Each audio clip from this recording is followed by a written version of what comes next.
नमस्कार शेतकरी कांदा उत्पादक शेतकरी बांधवांसाठी आताच्या क्षणाची सर्वात महत्त्वाची आणि मोठी बातमी कांदा भाव संदर्भातील शेतकरी मित्रांनो, कांद्याचे भाव एकंदरीतच वाढणार का, कांद्याचे भाव वाढणार तर कधी आणि किती वाढणार काय त्या संदर्भातील महत्त्वाचे अपडेट संपूर्ण बातमी थोडक्यात संपूर्णपणे आपण जाणून घेत आहोत। शेवटपर्यंत नक्कीच बघा व्हिडिओ।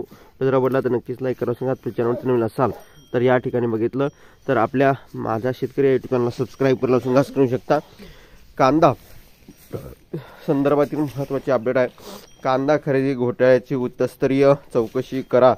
केंद्र सरकारच्या भाव स्थिरीकरण निधी योजनेअंतर्गत नाफेड व NCCF यांच्या मार्फत कांद्याची खरेदी झाली। या खरेदीमध्ये घोटाळा या ठिकाणी असून त्यांची CBI किंवा ED मार्फत उच्चस्तरीय चौकशी व्हावी अशी मागणी शेतकरी व शेतकरी उद्योगांनी केंद्रीय कृषी मंत्री शिवराजसिंह चौहान यांच्याकडे केली आहे। हा विषय समजून घेत त्यात लक्ष घालणार असल्याचे आश्वासन दिले आहे। त्यामुळे कांदा खरेदीत गैरव्यवहार करणारे शेतकरी उत्पादक संघ व संबंधित व्यापाऱ्यांनी धडधड वाढणार आहे। केंद्रीय कृषी मंत्री शुक्रवारी 3 तारखेला नाशिक दौऱ्यावर असताना शेतकऱ्यांसह संघटनांच्या प्रतिनिधींशी कांदा खरेदी घोटाळ्यातील गैरप्रकार त्यांच्यासमोर मांडले।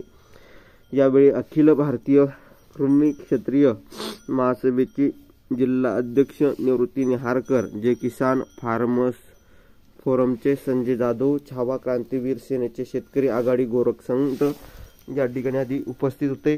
NCCF व नाफेड ने या दोन्ही संस्थांच्या खरेदीदारांनी कांदा उत्पादक शेतकऱ्याकडून खरेदी न करता व्यापाऱ्याकडून केल्याचा गंभीर आरोप करण्यात आला आहे। तसेच कांद्याच्या लागवडी वाढत असून महाराष्ट्र, गुजरात व मध्य प्रदेश नवीन खरीप कांद्याची आवक 30 ते 40% वाढली आहे। त्यामुळे दर पडले तर निर्यात शुल्क 20% असल्याने निर्यात कामकाजात अडचणी आहे।